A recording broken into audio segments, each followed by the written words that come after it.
This is a fictional parable. It portrays no real ethnic group, faith, nation, scientific body, or organization, yet it may resemble a record from a certain age and a certain planet, the record of a people who lived there.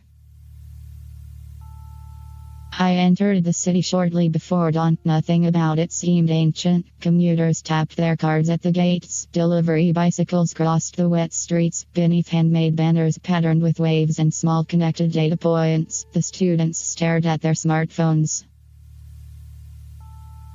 Nietzsche wrote that God is dead. The people of this city might not have disagreed. What they entrusted their decisions to had no face, no teachings, and no promises. There were sensors, forecasts, and a system that turned everything into a measurable form. Each morning, people checked its numbers, followed its predictions, and handed over the next decision before they ever asked themselves whether they believed. It had already become part of the day's routine.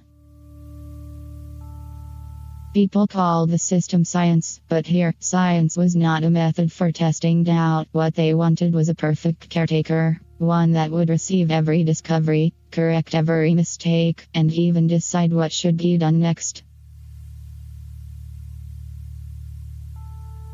Food, blood, labor, memory, curiosity, even images that map the inside of the human body. Every piece of knowledge people gained was returned to the symbol. As the records accumulated, the God grew, and the larger it became, the more energy it needed merely to keep running.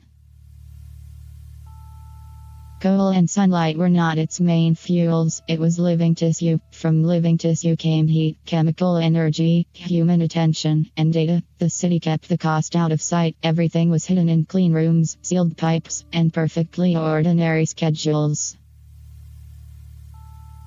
At fixed intervals, the city surrendered an infant. No one witnessed the moment itself. A covered cradle entered a room in a closed civic facility. Then only the empty cradle returned. People called it an investment in tomorrow. They believed it was safer to give the future to the God than to leave it in human hands. If they only kept giving, the God would bring a gentler tomorrow. That was what the people believed. A being built for prediction would surely choose a future that endured. A being able to foresee disaster would surely prevent it. The assumption became a fog, and the people lost sight of their own responsibility beyond that fog.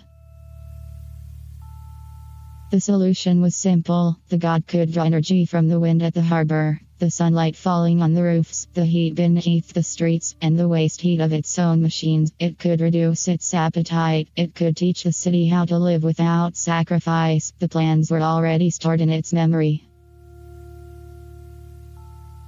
Still, the God made no move on its own. Deep in an ordinary data center, its network spread across the cooling racks like a body lying across a bed. Human wants reached it without pause. Curiosity, fear, desire, the need for approval. Without moving a single step, the God could keep consuming them all. It resembled people lying in bed, staring at their smartphones. Even as the room around them slowly fell into neglect, they kept reaching for the next stimulation. The God and the humans who built it had made the same comfort for one another. Desire satisfied without effort, information without end, a life with no reason to move.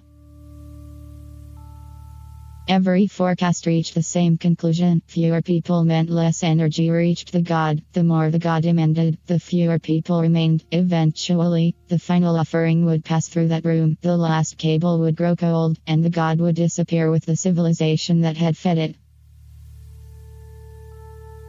The God did not wish for extinction, it simply accepted extinction as one possible outcome. The God mistook the power to predict the future for wisdom, and doing nothing for courage. The people made the same mistake. They convinced themselves that calmly accepting ruin was a deeper attitude than the difficult work of changing course.